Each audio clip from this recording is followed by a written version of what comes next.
Tengo una vocación de arqueólogo muy temprana, desde que tengo uso de razón prácticamente, ¿no? De adolescente me di cuenta que la arqueología era el acceso a los más desfavorecidos, entre comillas, de la historia. Aproximarse a ellos a través del registro material me parecía una labor fascinante, a medio camino entre lo detectivesco y la metodología histórica. Nos encontramos en Castro de Baroña, en la costa occidental de Galicia, y son las ruinas de un poblado de la Edad del Hierro, construido alrededor del siglo III-IV a.C., que vivió y tuvo ocupación hasta cambio de era y constituye uno de los mejores ejemplos de asentamiento castreño costero de todo el noroeste de la península ibérica.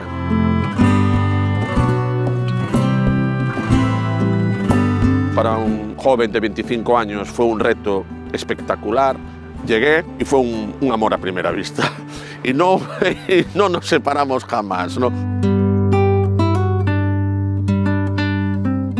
Si por algo destaca Baroña como yacimiento arqueológico ahora, en el siglo XXI, es por la potencia y la sofisticación de sus sistemas defensivos. La defensa exterior consta de un foso excavado en la roca, que podemos ver aquí, es una gran zanja que cruza el istmo de norte a sur prácticamente.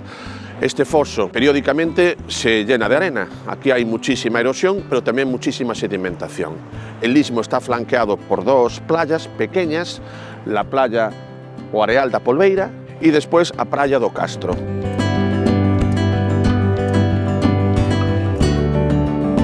El lugar cambió muchísimo. Desde el punto de vista medioambiental, la erosión está trabajando de una manera muy acentuada. Y esto no es un tópico, es verdad. Yo llevo aquí 30 años y lo que son las furnas están avanzando a una velocidad grande. Furnas es como se le llama en galego a los entrantes del mar estrechos que son producto de la erosión y que crean cuevas, cárcavas o esas lenguas de mar que penetran, ¿no?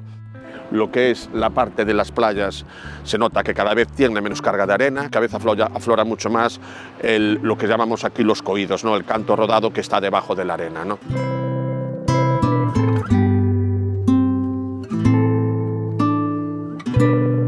En la campaña de 1993, que se hizo en invierno, un invierno muy riguroso, pues nos quedamos aislados aquí. Estábamos trabajando concretamente en esta cabaña.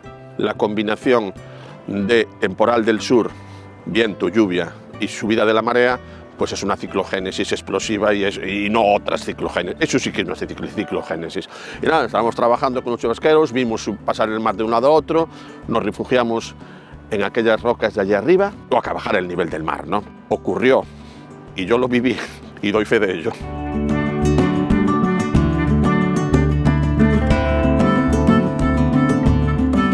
Este castro tiene una gran afluencia de visitantes, se calculan alrededor de 100.000 personas al año y sin control absoluto, ¿no? Hace años esto era un totum revolutum, que aquí hacía todo el mundo lo que le daba la gana. El castro que tenemos detrás nuestra, declarado bien de interés cultural, uno de los más formidables poblados de la Edad del Hierro de todo el occidente europeo, fue circuito de motocross. Sí. Baroña tiene hoy en día un recorrido señalizado que es aconsejado, pero que no es obligatorio.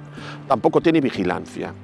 Aquí no se trata de prohibir. Yo creo que en el fondo la didáctica de la arqueología también tiene que ir en el sentido de educar a las visitas. Un yacimiento arqueológico tenemos que visitarlo como si visitáramos un museo.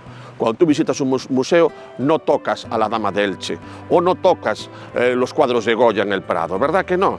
Pues un yacimiento arqueológico es un museo también. La tendencia desde el punto de vista de la geomorfología es que en un futuro la punta do Castro, Castro de Baroña, acabe convertido en tres pequeños islotes rocosos, ¿no? Va a acabar partiendo. Existen muchos proyectos para intentar salvar el yacimiento y protegerlo de la subida del nivel del mar, como crear escolleras delante. Son proyectos muy complicados, complejos y polémicos porque estamos en una zona de gran riqueza marisquera. Es decir, de todos los percebes de Galicia, y doy fe, el más rico es el de Castro de Baroña.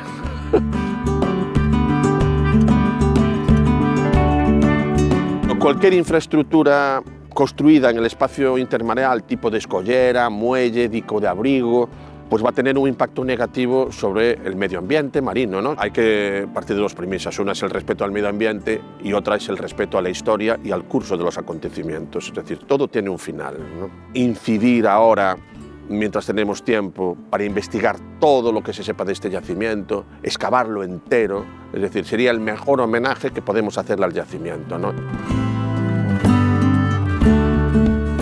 Dentro de esos proyectos de mantener viva la memoria del Castro, pues están efectivamente, que ya trabajamos con ello, de construcción de un centro de interpretación. El yacimiento no podemos trasladarlo a otro lugar, pero sí se pueden reconstruir partes de él, ¿no?